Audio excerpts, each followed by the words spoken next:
argi daue aurreko partiduko emaitza guretzako kristolangoa dela, baina ez dugu inez ebez. Ondino egia da, 3 puntutxo gehiago sartu ditugula, baina ez dugu inez ebez, eta denboraldi amaierara arte badakigu partidu bakoitza oso garrantzitsua izango da, la klabea.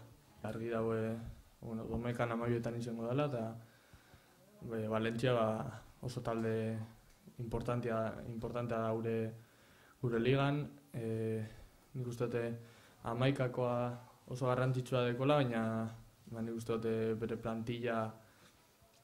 plantien jokalari oso importanteak dituela, eta edozer jokalari izen aldala titular talde horretan, eta nik uste dute partidu oso batza izango dela.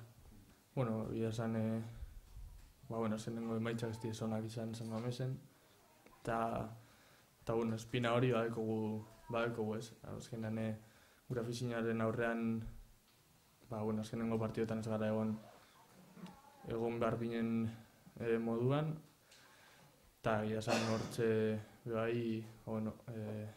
dekogu kuenta pendiente bat edo eurekin ez. Gira esan guretzako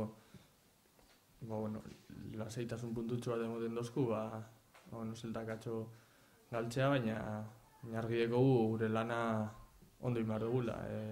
Pasan astean esan ginen moduan, taldeak guk gure partiduak irabazi behar ditugu, eta gero beste taldeak zer egiten daben, beste gauza da. Gurean bakarrik egin aldugu zozer, eta horretan hiliko gara.